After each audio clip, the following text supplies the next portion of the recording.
میرا نام نغمہ ہے، ایک ایسی نغمہ جو کبھی اپنے ابا کی باہوں میں محفوظ دنیا کے خواب بنا کرتی تھی۔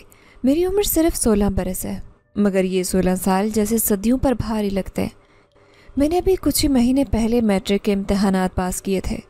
دل میں کتنے خواب سجائے تھے کہ ابا کی محنت کے سائے میں آگے بڑھوں گی، گریجویشن کروں گی، کسی اچھی نوکری پر لگوں گی، اماں کو آرام دوں گی، چھوٹے بہن بھائیوں کے لیے خوشیوں کا در کھولوں گی۔ لیکن قسمت کی چال نے میرے خوابوں کو روند ڈالا۔ ابا میرا سہارا، میرا حوصلہ ایک معمولی بس ڈرائیور تھے۔ نہ اپنی بس تھی، نہ کوئی سرمایہ، پر جتنا بھی تھا ان کے پیسے سے کمائی گئی عزت تھی۔ سیٹ کی بس چلاتے تھے۔ زندگی آسان نہیں تھی، لیکن ابا اور اماں نے جیسے کندھے سے کندھا ملا کر جینا سیکھ لیا تھا۔ ہم 3 بہن بھائی تھے۔ میں سب سے بڑی تھی، میرے بعد عظمیٰ جو ابھی اسکول میں پڑھ رہی تھی، اور سب سے چھوٹا ریحان جو بھی بچوں کسی معصوم شرارتوں میں گم رہتا تھا۔ ہماری دنیا چھوٹی سی تھی مگر خوشیوں سے بھری تھی۔ ایک پرانا سا کرائے کا مکان، ٹوٹے پھوٹے برتن، مہینے کے آخر میں اماں کے ادھار کی فہرست، اور ابا کا شام کو دروازہ کھولتے ہی ہنستے ہوئے پکارنا، نغمہ میری شہزادی کہاں ہے؟ یہ سب کچھ میرا سرمایہ تھا۔ لیکن اچانک جیسے آسمان ٹوٹ پڑا۔ ابا کی موت بس ایک حادثے میں ہوئی تھی۔ میں آج بھی وہ لمحہ نہیں بھول سکتی جب محلے کا ایک جاننے والا ہانپتا کانپتا ہمارے گھر آیا تھا۔ اماں کی چیخ، عظمیٰ کا رونا، ریحان کی سسکیاں، سب کچھ ایک ہی لمحے میں بدل گیا تھا۔ ہمارا سب کچھ بکھر گیا۔ اماں جو اب تک مضبوط تھی ٹوٹ کر بکھر گئی۔ ساری رات جاگتی رہتی، چھت کو گھورتی رہتی اور دن بھر جیسے ہوش میں ہی نہ ہوتی۔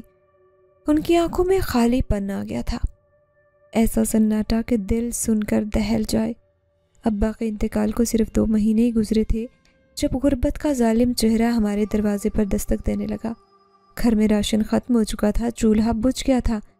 میں نے کسی نہ کسی طرح عظمیٰ اور ریحان کو سمجھایا، مگر بھوک کسی کی سنتی ہے؟ عظمیٰ کی سسکیاں اور ریحان کا بے چین چہرہ میرے ضبط کا آخری بندھن توڑ رہا تھا۔ اماں جو بظاہر سو رہی تھی اچانک ہلکی سی آواز میں بولی، نغمہ حویلی چلی جا، بیگم صاحبہ سے کہہ دینا کہ سکینہ اب نہیں آ سکتی، اب میری جگہ تو ہی کام کرے گی۔ اماں کی ٹوٹی آواز سن کر میری روح کانپ گئی۔ یہ وہ دن تھا جب میں نے جان لیا کہ خواب خواب ہی ہوتے ہیں۔ مجھے پڑھائی کا خواب دیکھنے کا حق نہیں تھا، مجھے مزدوری کرنی تھی۔ میں چاہتی تھی کہ اماں کو سنبھال لوں، عظمیٰ کو آگے پڑھاؤں، ریحان کو کھیلنے دوں، لیکن حالات کے سامنے کون ٹھہر سکا ہے؟ میں نے دل پر پتھر رکھ کر اماں کی سفید چادر اوڑھی اور بغیر کچھ کہے دروازے کی چوکھٹ پار کر لی۔ گلیوں میں ہو کا عالم تھا، در و دیوار سے جیسے غربت کی خوشبو آ رہی تھی، لیکن میں نے اپنے آپ کو سنبھالے رکھا۔ قدموں میں لرزش تھی مگر حوصلہ مضبوط تھا۔ اماں نے جو پتہ دیا تھا وہ ذہن میں دہراتی میں ان سنسان راستوں سے گزری جہاں ایک کے بعد ایک بڑی بڑی کوٹھیاں اور خاموش حویلیاں کھڑی تھی۔ اندھیری شام کا سایہ جیسے ان پر چھایا ہوا تھا۔ بالآخر ایک بڑی سی آہنی تختی پر لکھا ملا، زاویار منزل۔ بس یہیں آنا تھا۔ میرا دل زور سے دھڑکنے لگا۔ میں نے ہچکچاتے ہوئے دستک دی۔ دروازہ چرچراتے ہوئے کھلا اور سامنے ایک دیوہیکل بڑی بڑی مونچھوں والا آدمی آ کھڑا ہوا۔ اس کی گہری خوفناک آنکھوں میں ایک عجیب سے سرد مہری تھی۔ میں نے ڈرتے ڈرتے نظریں جھکا کر کہا، میں سکینہ بی کی بیٹی ہوں، اماں کی جگہ کام کرنے آئی ہوں۔ وہ آدمی کچھ بولے بغیر ایک طرف ہٹ گیا اور ہاتھ سے اندر آنے کا اشارہ کیا۔ میں نے کانپتے دل کے ساتھ اندر داخل ہوئی۔ لمبی راہداریوں، اونچے ستونوں اور پرانی مگر شاہانہ خوشبو میں لپٹی اس حویلی کی فضا میں ایک عجیب سا جمود تھا، جیسے وقت یہاں تھم گیا ہو۔ چلتے چلتے میں مرکزی ہال میں پہنچی، جہاں ایک خوبصورت جگہ وجیح بیگم صاحبہ صوفے پر بیٹھی تھی۔ ان کے ہاتھ میں کوئی کاغذات تھے جنہیں وہ بار بار پلٹ رہی تھی۔ انہوں نے سنہری ساڑھی پہن رکھی تھی اور ان کی گردن میں پڑی سونے کی مالا ہر لمحہ جلملاتی تھی۔ ان کے انداز میں شہزادیوں جیسی شان تھی مگر آنکھوں میں عجیب سا غصہ اور بے نیازی تھی۔ میں نے ہمت کر کے سلام کیا تو ساتھ ہی وہی مونچھوں والا آدمی آگے بڑھا اور بولا، بیگم صاحبہ یہ سکینہ بی بی کی بیٹی ہے، ان کی جگہ کام کرے گی۔ بیگم صاحبہ نے لمحے کو سر اٹھایا مگر میری طرف دیکھے بغیر خشک لہجے میں کہا، سکینہ 2 مہینے سے کہاں غائب تھی؟ میں نے رندھی آواز میں سچ کہہ دیا، بیگم صاحبہ ابا کا انتقال ہو گیا، اماں کی طبیعت ٹھیک نہیں رہتی اب۔ ابھی میں بات مکمل بھی نہیں کر پائی تھی کہ اچانک زینے سے کسی کے قدموں کی چاپ سنائی دی۔ ایک لڑکی نیچے آ رہی تھی۔ اس نے سفید رنگ کا سادہ لباس پہن رکھا تھا، جیسے خوشیوں نے اسے منہ موڑ لیا ہو۔ اس کی آنکھوں میں بے حد اداسی تھی اور چہرے پر خاموش شکوہ۔ بیگم صاحبہ نے ملازمہ کو حکم دیا کہ جاؤ زینب سے پوچھو کہ کیوں نیچے آئی ہے۔ ملازمہ تیزی سے اس لڑکی کے پاس گئی۔ زینب نے دھیمی آواز میں کہا، پانی لینے آئی تھی، اور پھر بغیر کسی مزید بات کے زینب مڑ کر واپس اوپر چلی گئی، ایسے جیسے اس حویلی کی دیواریں اسے قید کر کے رکھتی ہوں۔ میں خاموش کھڑی دیکھتی رہی، حیران ہوتی رہی کہ یہ سب کیا تھا۔ بیگم صاحبہ نے مجھ پر دوبارہ نظر ڈالی، ایک لمحہ مجھے اوپر سے نیچے تک جانچا، پھر اشارہ کر کے کہا، اس عورت کے ساتھ جاؤ، یہ تمہیں کام سمجھا دے گی۔ وہی ادھیڑ عمر ملازمہ جو ان کے قدم دبا رہی تھی اب میرا ہاتھ تھامے باورچی خانے کی طرف لے گئی۔ باورچی خانہ بھی کسی محل کے طرح وسیع تھا۔ دیواروں پر لٹکتی مہنگی دیگچیاں، کانچ کے برتن اور چمکتے چمچوں کا ایک جہاں آباد تھا۔ ملازمہ نے مجھے باورچی خانے کے کام سمجھائے اور کہا، اگر اچھا کھانا بنانا آتا ہے تو بیگم صاحبہ کا دل جیت سکتی ہو۔ میں نے ہلکی مسکراہٹ کے ساتھ سر ہلایا۔ دل میں ایک کرب سا چھپا ہوا تھا۔ یہ وہ خواب نہیں تھا جو میں نے دیکھا تھا، لیکن اب میرا مقدر بن چکا تھا، اور یوں میری نئی زندگی کی شروعات ہوئی تھی۔ زاویار منزل کی دیواروں کے درمیان اور انجان چہروں کے درمیان ایک ایسی کہانی جس کا انجام ابھی مجھ پر آشکار نہیں ہوا تھا، ایک ایسی دنیا جہاں حقیقت اور فریب کے درمیان باریک سا پردہ تھا، اور میں نغمہ اب اس کہانی کا ایک کردار بن چکی تھی۔ مجھے اس حویلی میں کام کرتے ابھی 2 دن ہی ہوئے تھے کہ بیگم صاحبہ نے ایک روز مجھے اپنے پاس بلا لیا۔ میں حسب معمول فرش صاف کرتی رہی۔ ذہن میں بہتے پانی کی چھپاک چھپاک سنائی دے رہی تھی، جب اچانک وہیں کھڑی ایک پررعب آواز نے مجھے چونکا دیا۔ نغمہ، ذرا ادھر آؤ، بیگم صاحبہ نے قدرے سرد لہجے میں کہا۔ میں جلدی سے ہاتھ کا کپڑا جھاڑتے ہوئے ان کے پاس پہنچی اور ادب سے سر جھکا کر کھڑی ہو گئی۔ بیگم صاحبہ نے اپنے مخملی صوفے پر بیٹھتے ہی مجھ سے کہا، اب تمہیں گھر جانے کی ضرورت نہیں، سکینہ سے کہہ دو کہ اسے تنخواہ مہینے کے آخر میں مل جایا کرے گی، اور کہیں ایسا نہ ہو کہ تم بھی اس کی طرح غائب ہو جاؤ۔ ان کا لہجہ سخت نہیں تھا، مگر ایک عجیب سا دباؤ ضرور تھا جسے میں نے محسوس کیا۔ دل میں کئی سوال اٹھے، کئی وسوسے بھی آئے، مگر میں نے ہمت کر کے نرم آواز میں کہا، بیگم صاحبہ، اماں کو میری ضرورت ہو سکتی ہے۔ وہ بنا کوئی تاثر ظاہر کیے گویا ہوئیں، دوسری بھی تو بیٹی ہے نا عظمیٰ، وہ دیکھ لے گی، تم فکر نہ کرو۔ میں نے جھکی نظروں سے کہا، بیگم صاحبہ، کل اماں سے پوچھ کر آؤں گی۔ انہوں نے بس سر ہلایا اور ہاتھ کے اشارے سے مجھے جانے دیا، اور بند ہزاروں کے نوٹ میرے ہاتھ میں رکھ دیے۔ اگلے دن جب میں حویلی سے گھر واپس گئی تو راستے بھر دل عجیب کشمکش میں رہا۔ اماں صحن میں چارپائی پر بیٹھی تھی، آنکھوں کے گرد سیاہ حلقے اور چہرے پر اداسی کا رنگ کچھ اور گہرا ہو چکا تھا۔ میں ان کے پاس جا بیٹھی اور دھیرے دھیرے انہیں ساری بات بتائی، پھر پیسے ان کے ہاتھ میں رکھ دیے۔ اماں نے گہرا سانس لیا اور تھکی ہوئی آواز میں بولی، بیگم صاحبہ بہت رحم دل ہے، مجھے بھی کئی مرتبہ کہا تھا کہ حویلی میں رہ جاؤ سکینہ، مگر بچیاں چھوٹی تھی اس لیے انکار کرتی رہی۔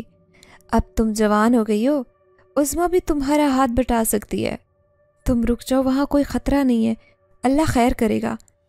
اماں کے یہ الفاظ میرے لیے جیسے ایک اذان نامہ تھے۔ دل میں ہلکی سی اداسی اور آنکھوں میں نمی لے کر میں نے 2 جوڑے کپڑے سنبھالے، اپنا پرانا دوپٹہ، اماں کے دی ہوئی قرآن کی چھوٹی سی کتاب اور ایک چھوٹا سا آئینہ اپنے ساتھ رکھا۔ ایک بار پھر ان سنسان گلیوں سے ہوتے ہوئے میں واپس زاویار منزل پہنچی۔ اس بار میری واپسی عارضی نہیں تھی، میں اب مستقل طور پر اس حویلی کا حصہ بننے جا رہی تھی۔ جیسے ہی شام کے سائے ڈھلنے لگے، حویلی کا ماحول یکسر بدلنے لگا۔ دروازے پر سرخ پردے لگ جاتے، صحن میں جگہ جگہ اگربتیاں سلگنے لگتی اور فضا میں ایک پراسرار خوشبو تیرنے لگتی۔ پھر کچھ عورتیں آتی جن کے چہرے اکثر دبیز کار نقابوں میں چھپے ہوتے۔ وہ مرکزی حال میں چادریں بچھاتی قرآن کھولتی اور دھیرے دھیرے تلاوت کی آواز پورے گھر میں گونجنے لگتی۔ ایسے لگتا جیسے یہ کوئی خاص رسم ہو، کوئی پرانی روایات جسے خاموشی سے ہر شام نبھایا جاتا ہے۔ بیگم صاحبہ نے ایک روز مجھے بلا کر کہا، میں نے تمہیں اسی لیے روکا تھا کہ اب سے روز شام کو کھیر بنانی ہوگی، یہ مہمان اسے کھیر کے منتظر ہوتے ہیں، کھیر اچھی بنانی ہے،